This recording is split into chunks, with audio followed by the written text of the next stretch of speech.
Buongiorno, buongiorno, ben alzati. Oggi è il 5 novembre del 2014 e tutto non va bene, non diciamo no, va male, non va bene. Buongiorno al nostro amico Comencini, Fabrizio. Buongiorno a tutti. Buongiorno a Raffaele Padrone, rappresentante la polizia questa mattina. Buongiorno giusto? a tutti, esatto, UGL e Polizia. Buongiorno a Manuel Bianzale. Buongiorno. E buongiorno al sindaco Giancarlo Forcolin, sindaco di... Gianluca, buongiorno. Ah, Gianluca. Gianluca, scusami. Sindaco di Musile di Piave, Venezia. Cioè, che io mi incavolo quando dicono la provincia non c'è più, la provincia non c'è più. Ma quante puttanate che dicono, ma proprio pensano che l'italiano sia rimasto proprio un cretino, un ignorante allo stato proprio, allo statu quo, per dire prima del Medioevo. E poi dal punto di vista proprio della polizia vorrei sentire dopo da Raffaele Padrone che cosa ne pensa lui di questa situazione e chi ha dato gli ordini poi per quella famosa giornata, giornate di botte, insomma. Ma è questa la situazione che c'è, ma quello che è più uno non ha la speranza di trovare il lavoro, e il lavoro è dignità, è la vera dignità il lavoro, perché se io lavoro e guadagno qualcosa, io mi sono indipendente, cioè sono libero. Se invece io non ho il lavoro, sono in una crisi, in una prostrazione grandissima, in un affanno, in uno stress che non finisce più. Immaginatevi un papà, una mamma o della gente che non riesce a portare a casa i soldi necessari per andare. Questo è il problema sostanziale che c'è lì.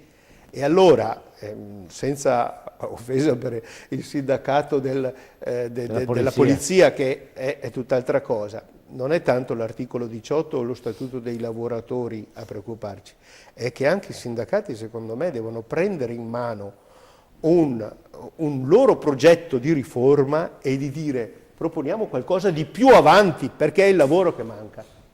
Padrone, Bene. dal punto di vista proprio militare, poliziesco, come voi come sindacato, come la vedete? Non poliziesco, dai. Sì, vabbè, mi è venuto poliziesco. Guardi, il problema è questo, cioè noi ci troviamo in una situazione che è grave per quello che è il paese, quindi la nostra situazione è quella di passare sempre per quelli, no? Una volta li chiamavano i fascisti della piazza, quelli che andavano a manganellare la gente. Oggi siamo passati per quelli che sono andati a manganellare gli operai. Vi potete rendere conto, e io credo che il pubblico a casa è questo che deve sapere il pubblico, noi siamo operai, abbiamo chiaramente giurato fedeltà alla Repubblica perché siamo comunque tra virgolette dei militari, mi lasciano passare i telespettatori. Ma quello che è importante, che io dico tante volte nelle trasmissioni, cioè oggi c'è una tensione di piazza che ci vede cuscinetto di queste problematiche create dalla politica. Io dico politica perché create dall'esecutivo, dal governo, chiamiamolo come... Ci troviamo, noi forze dell'ordine, in piazza come cuscinetto. Questo non va bene. Ogni volta poi, vede, passano, ogni volta che ci sono questi scontri, perché allora dimostrare in piazza, lei mi insegna, qua abbiamo dei politici, è un diritto dei lavoratori, è un diritto di tutti. Certo. Ogni volta però che vengono... Questo è un giudizio chiaramente del poliziotto, ma è un giudizio che penso che sia passato anche nelle stampa più di qualche volta. Ci troviamo delle infiltrazioni di persone autogestite, non autogestite, mandate apposta, pagate apposta per andare a creare problemi e nascono gli scontri.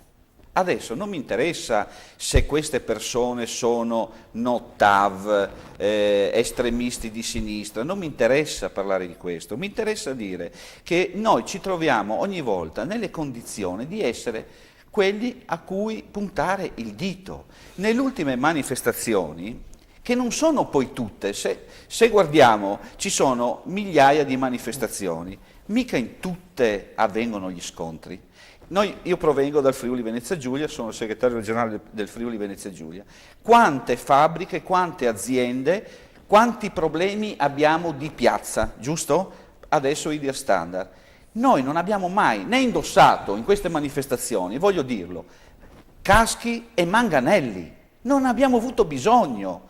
Quindi non è che il poliziotto ha come dotazione la pistola, le manette, il casco, ma lo indossa nel momento in cui viene aggredito. Questo è il fatto. Poi dobbiamo sempre trovare una giustificazione, chi ha dato l'ordine, da chi è stato impartito la disposizione di attaccare. Non è stato capace di dirlo il ministro, che ha dovuto chiedere scusa per un'azione dei poliziotti. I poliziotti sono lì, ok, sono lì perché è vietato oltrepassare questa linea. Come c'è il poliziotto che ti dà la contravvenzione se vai a 100 all'ora e c'è scritto che puoi andare a 50, il poliziotto schierato del reparto è lì in piazza a cui gli viene dato un ordine. È un operaio, insomma. È un operaio, mai è un esecutore di ordini, diciamo. Mai, anche per lo stipendio è un operaio. Beh, Forse noi abbiamo la fortuna di avere ancora lo stipendio. Siete sottopagati. Se questa gente qua non si è accorta che il paese sta cambiando.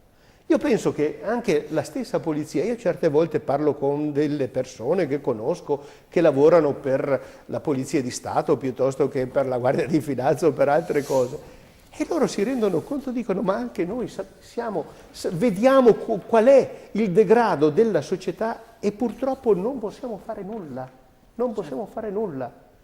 E spesso ci usano come strumento di repressione o intimidazione di un potere che sta invece lontano anni luce. Come dicevo Devo prima, andare in pubblicità, signori. 2 minuti, tra poco torniamo. Pronto? Pronto? Buongiorno. Buongiorno a lei, chi è? Sono Giusy di Cremona. Sì, dica Giulia. Giusy mi chiamo. Pardon. Ascolti, io volevo parlare per le province e per le regioni. Mi sente? Sì. Ecco, volevo dire, non è quanto le province e le regioni, è quanto chi organizza le cose.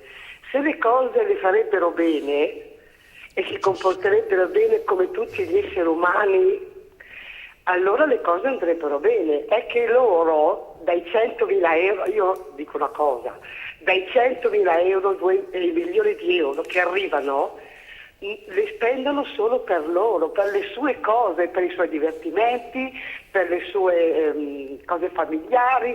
Cioè, è come un padre, deve essere come un papà. Il papà deve pensare ai figli, non deve pensare a lui, è quello che gira intorno, giusto? E poi voglio dire una cosa anche per i carabinieri poverini, perché io li difendo loro, perché prendono 1.200, 1.300 al mese, si fanno un sedere per i nomadi, per i delinquenti. Poi i giudici cosa fanno? I giudici? Lasciano uscire. Poverini, mandiamo la casa.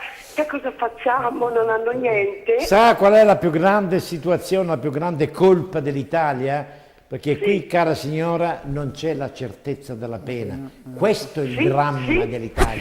Ascolti, non c'è certezza di pena. Bravissimo. E questo devono fare lo sciopero. Serve poco a dire bravissimo, signore. Il problema è che qua non cambia nulla, nonostante le nostre battaglie. Posso dire C'è un'altra solo per cosa? Berlusconi la certezza Posso della dire pena. un'altra cosa? Sì? Sono i carabinieri che devono fare sciopero, non gli operai, i carabinieri che devono fare sciopero per ottenere di O i più. poliziotti. Sì, i O i poliziotti. Tutti, anche i finanzieri. Grazie Giusy, grazie, abbiamo capito. Una buona giornata, grazie infinite.